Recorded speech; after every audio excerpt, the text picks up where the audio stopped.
Yeah, protein goals are hard. If you're finding it hard to hit protein goals, sometimes, and you feel like those goals are reasonable, sometimes finding using protein as a meal replacement is helpful. Liquid calories are easier to digest, which is a good and a bad thing. It's a good thing if you have certain goals, like for recovery, and you need to get more calories in, then liquid calories are easier. If you're trying to control your weight, liquid calories can sometimes be problematic. So that's a really important point. I think most people don't appreciate the fact. I'm going to use a really fancy term here. It's called rheology. Rheology it just means the state of matter.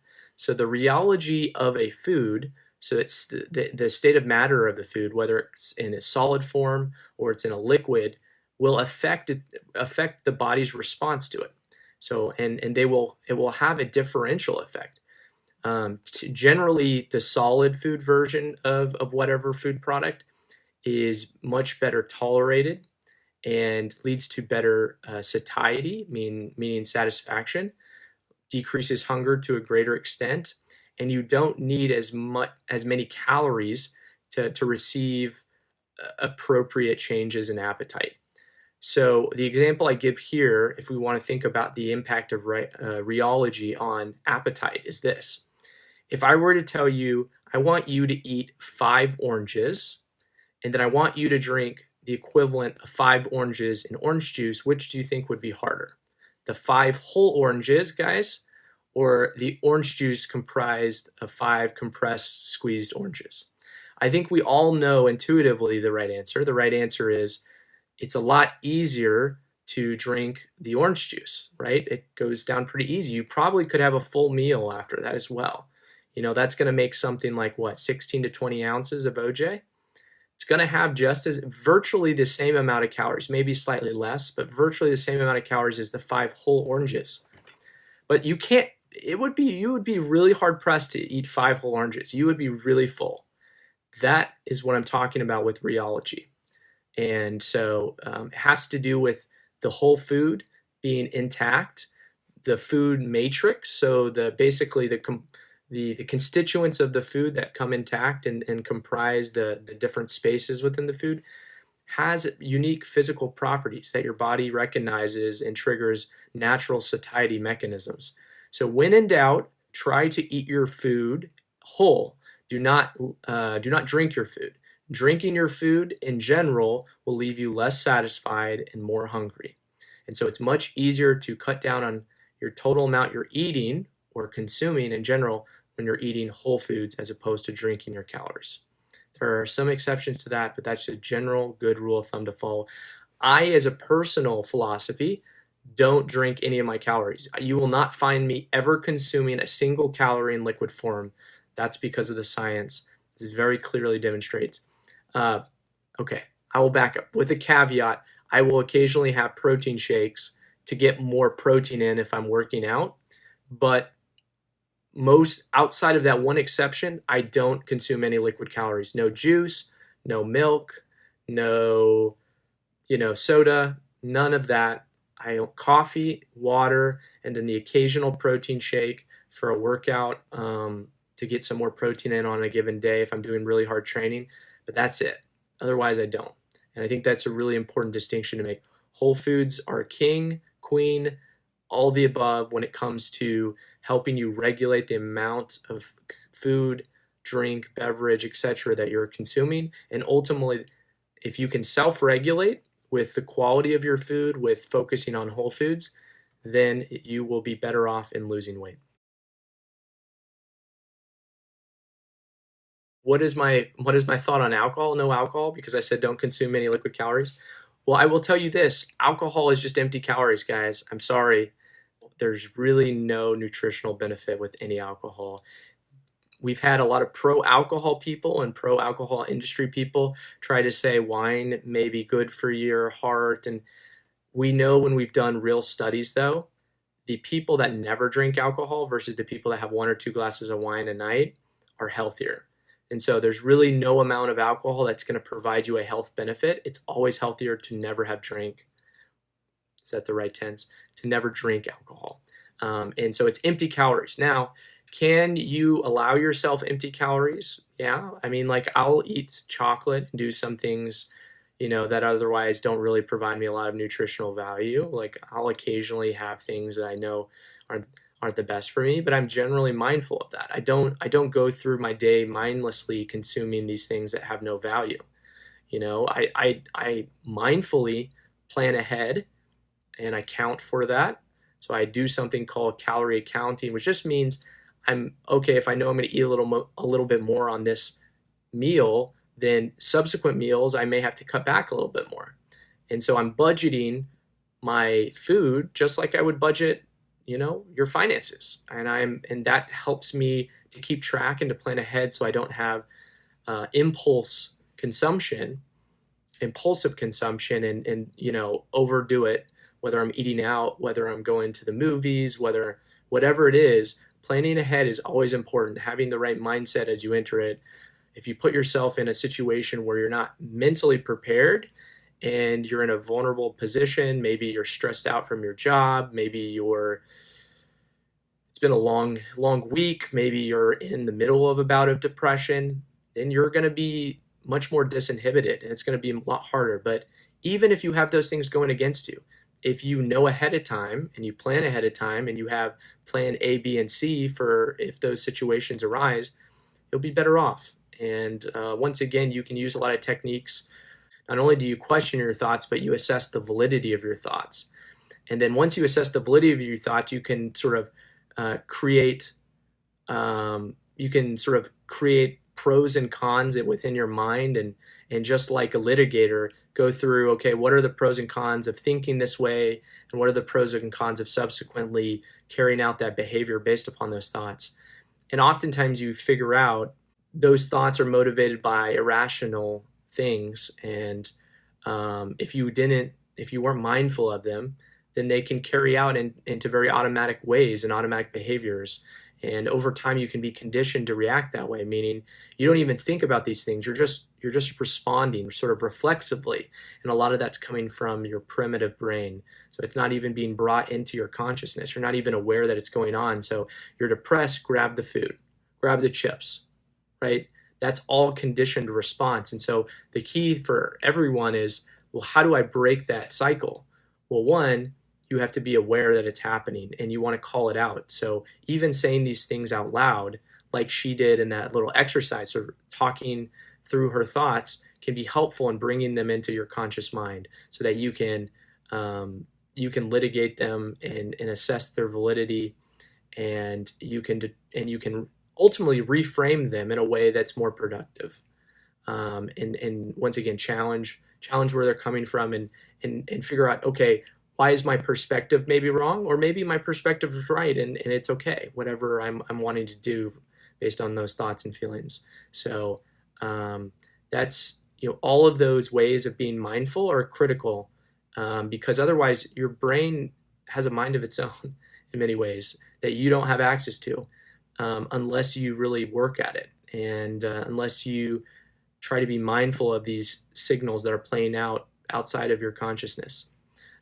So it's hard, guys. It's not easy. And I'm not going to sit here and act like it's easy to reframe things or to question the motives behind thoughts. It's not easy, but practice, practice, practice. You'll get better at it. I'm much more skilled at it than I was several years ago. And it's very, very helpful. It saved me from making bad choices on a number of occasions. So I'm very grateful for learning some of those techniques that I've had explained to me over the years. So I believe there's only one FDA approved medication for binge eating, uh, lisdexamphetamine.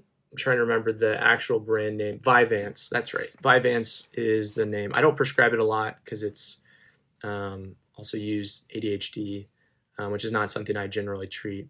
But yeah, it's FDA approved for binge eating as well. But we prescribe many other drugs kind of off label. So topiramate's commonly prescribed, bupropion and its combination form called Contrave are commonly prescribed. And even I've seen a lot of success, and many of my colleagues have seen a lot of success in prescribing GLP-1s for people who have binge eating. I would say many of the drugs that are effective in helping people control their weight have some degree of benefit in helping people with binge eating. So I think many of the options that are available right now that I use and that many people use to help people lose weight can also help with binge eating. Calories in and calories out just is the sort of concept that whether or not you gain or lose weight is determined by energy balance, right? And so if you're gaining weight, that means you're in a calorie surplus by definition. If you're losing weight, that means you're in a calorie deficit. And so we know that that is a truth, and that truth is based in science. It's based in how energy is passed through different substances in different systems. Okay, but even with me just saying that, sort of, I get a little nauseated because it's not very practical advice. Okay, so I lose weight by being a calorie deficit. Like, what does that even mean?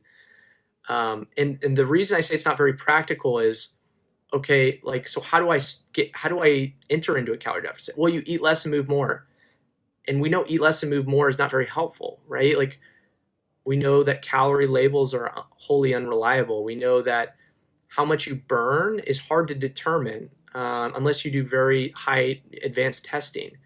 So entering into a calorie deficit just by tracking the numbers itself is not a very useful strategy. We can appreciate the philosophy, and that philosophy is energy balance, and it's based on the first law of thermodynamics. We can appreciate that those are the constraints by which someone gains or loses weight, but we don't have to worship it like that's a strategy for losing weight. What I know to be true and what the science really demonstrates is that for someone to control their calories, and the easiest way to control calories is by improving your nutrition and what you eat. In order to do that, the best way to do that is to improve the quality of the foods you eat. The quality of the foods you eat will determine whether or not you're still hungry, whether or not you're satisfied with the last meal you ate, and whether or not you go ahead and eat more in the day, or you don't eat until the next appropriate time. If you're eating poor quality foods, you're going to be hungry, you're going to be less satisfied, and you're going to want to eat more. And fundamentally, that is what's wrong with Western industrial complex. The westernized foods, these ultra processed foods, they leave you hungry, they're high in calories, you're never satisfied, and you overeat them because of all of those things. All those reasons are why you overeat them. So yeah, when you eat ultra processed, highly processed westernized foods, packaged, insta, highly preserved, highly processed, refined grain, refined fat foods with a lot of sugar in them, a lot of salt, and a lot of fat, then we overeat. We generally overeat. And it doesn't have anything to do with just trying to eat less. It has everything to do with the quality of the food and the way that affects our biology and the way our biology responds to the quality of the food. And so if you focus on eating whole foods, if you focus on eating the anti-Western diet, the anti-standard American diet, I don't care what diet you eat. I'm diet agnostic. If you eat paleo, keto, whole food, plant-based, Mediterranean, anything in between, what we know to be true is that any dietary approach follows that principle. It emphasizes whole foods. The only difference between one effective diet and another is the fact that they change the foods they focus on. But they're all eating whole foods. They're all eating the anti-westernized diet foods. They're not eating westernized foods. They're not eating the refined grains. They're not eating the processed fats. They're not eating that stuff. They're focusing on whole foods, unprocessed foods. That's where you're getting most of the calories when you eat those diets. And so when you're trying to talk about, okay, what diet's the best for me, doc? I'm saying whatever diet that focuses on whole foods and that you can sustain. Because if you eat high quality food, then the calories, the quantities, the self-regulation will take care of itself. Now, is that 100% the case? No. Some people need additional support because they're dealing with significant biological issues that are working outside of their control. And so even just trying to eat better doesn't always fix that problem. But you'll give yourself a much better chance if you eat foods that are intact, that are whole, lean proteins, whole grains, fish, eggs, low-fat dairy, plants, fresh fruits, fresh vegetables, legumes. All of these foods we know to be healthy for us that have been studied for millennia. The eggs are the only thing that's controversial, but I think that's silly. That's sort of splitting hairs. Eating those things, you're going to be much better off and have a much more successful time in reducing your calories. So why focus on the calories when quality, the thing that is further upstream, the root cause of why people overeat, is the biggest issue? That's why I don't like to focus on calories. That's why I made several videos saying stop focusing on calories. Our calorie-centric model is so stupid and broken because it doesn't look at the root cause. The root cause is the quality. It has nothing to do with the calories. The calories is more downstream. Calories is the constraint by which we understand how weight is gained and lost. But like, calories is not a useful way. It's not really a useful tool to help you live a healthier life. People that focus on calories are looking at the problem from the wrong perspective. So I would say focus on the quality, and the rest will take care of itself for the vast majority of people. So that's my take on that's my brutal take on calories in, calories out, or just calories in general. The principle holds true. It's not a good philosophy by which someone loses weight. Do I ever use calories at all? Are you saying you never use any calories with patients? No. The situation in which I will use calories is if I'm doing like a very structured medical supervised diet. I will use calories as a goal because it's helpful. If I am doing a sort of intensive tracking period with a patient, and usually I will do that if we're both scratching our heads because the patient's doing everything right that they can tell, and my interpretation of what they're telling me is they're doing everything right. And so we don't know where this disconnect lies. Having more insight and getting into the weeds on the actual calories and the actual food, so doing like food journaling and really understanding what's happening, can be very helpful. I don't subscribe to the philosophy that people should just be tracking calories their whole life, or should like be focusing on the calories content of foods. Like, if you're eating good high quality foods, the calorie thing will take care of itself.